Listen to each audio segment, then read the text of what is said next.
Ito yung in-order ko. Chicken, saka rice. Medyo maingay nga pala yung nasa labas sa mga nagiinuman eh. Pero hindi naman magulo dito. Kilala ko naman yung may-ari nitong itong lugar na to.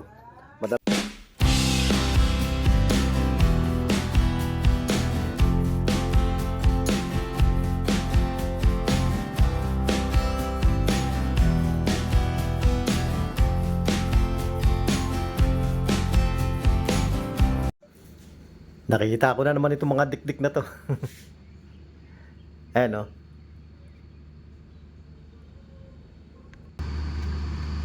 Kuha tayong dahon. Pakainin natin yung mga dikdik.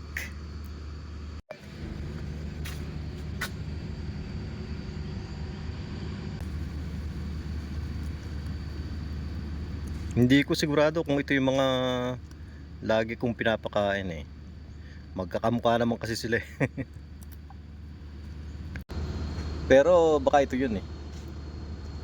Dalawa yung laging kumakain doon dyan sa kasama ng mga pusa. Uy, mayo na. Natakot na yata sa akin. Magandang araw mga kabayan.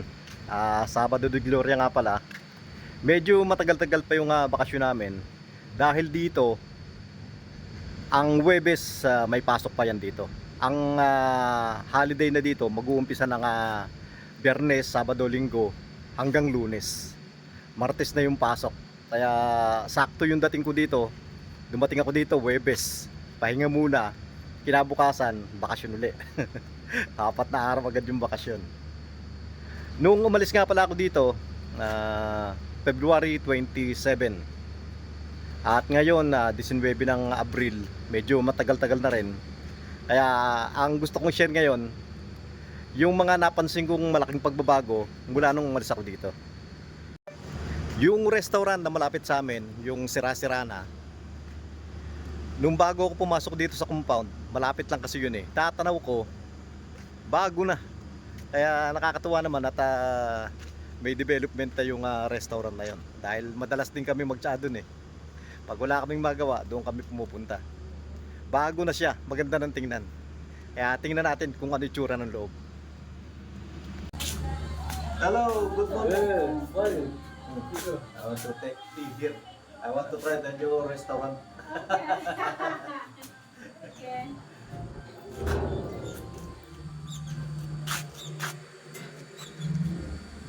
Hello, Chef. Ben Deng. Kadın. Ana masih shy. Tamam. Ayun, Jadid. Oh jadi? Ah. Okay. Oh, Yumita. You can back. I return. Welcome This back. your boy, ah? Yeah. 40. What is? Yeah, she's Ah. They make new one, ah? yeah. They remove this already, ah? Yeah, this one is not good if you remove it.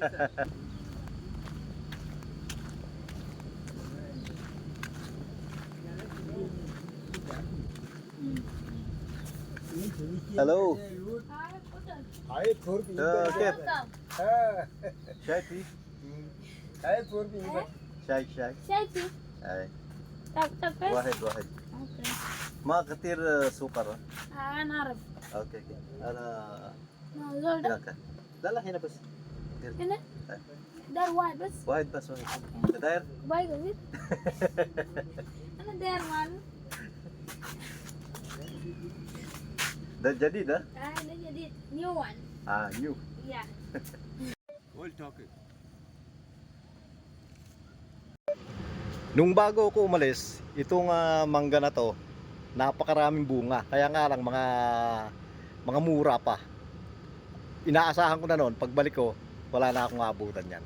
May mga natira pa naman, kaya nga lang yung mga nasa matataas na. Yung mga mabababa, ubos na talaga. Ngayon kasi panahon ng mangga dito.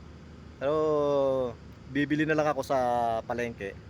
Nung nagpunta ako noong isang araw, yung pagdating ko, kinahapunan, pumasyal din ako sa palengke dahil bumili ako ng bigas. Nakita ko nga, napakaraming mangga doon. Kaya bibili na lang ako.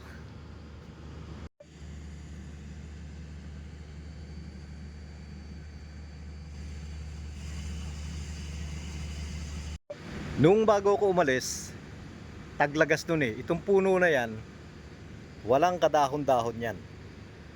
Ang natira lang dyan, puro sanga. Parang patay na nga yung puno na yan. Taon-taon kasi yan, pag taglagas, ganun ang nangyayari. Ngayon, madami na naman dahon.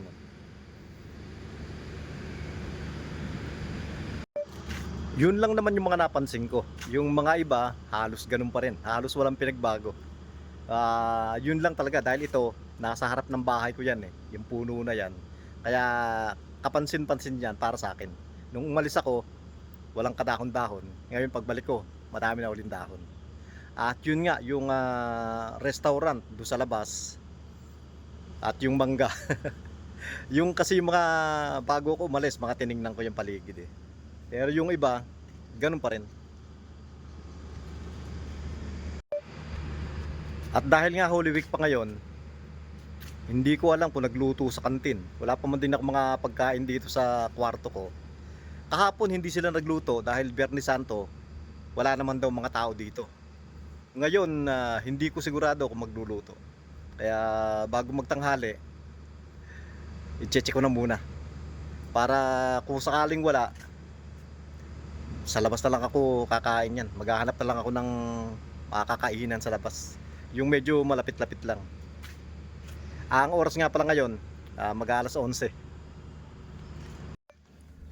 Tahimik na tahimik yung compound eh oh. Pero kanina may napansin naman ako mga tao eh. Ayun yung iba, naglalaro ng pool. Yung TV room bukas din naman oh.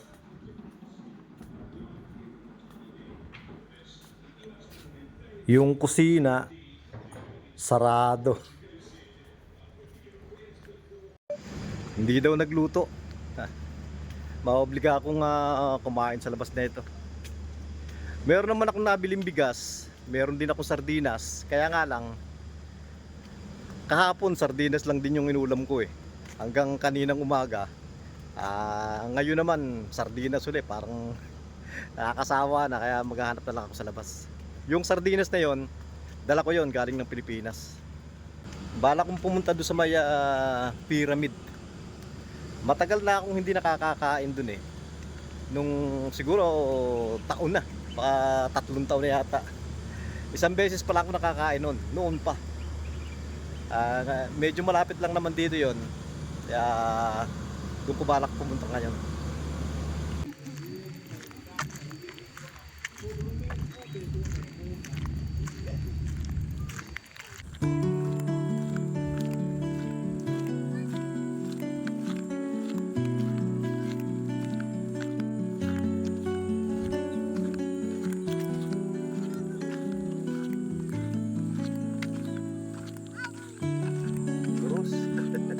Mabe Cruz.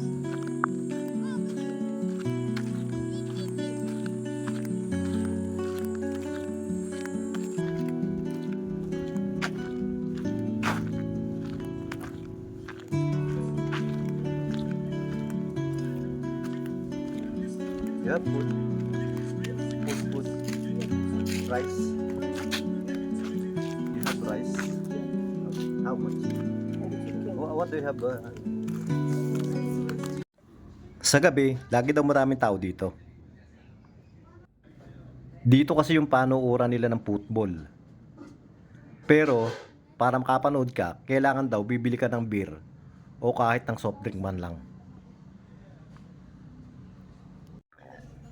Ito yung in-order ko. Chicken, saka rice.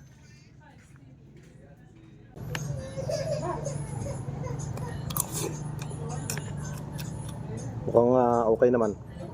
Pwede na.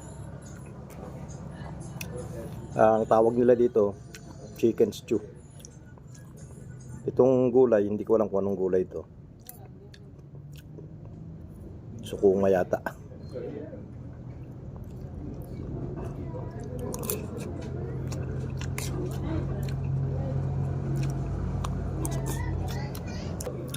Medyo maingay nga pala yung nasa labas sa mga nagiinuman eh. Pero hindi naman magulo dito. Kilala ko naman yung may-ari nitong itong lugar na to. Madalas akong bumili dito pagka may kailangan ako eh. Pero yung kakain, Hindi ako kumakain dito. Isang beses pa lang, pangalawa pa lang to.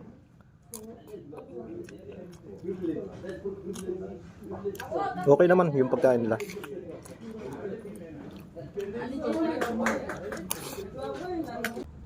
Pabalik sa compound namin, dito naman ako dumaan sa may kabilang side ng kalsada.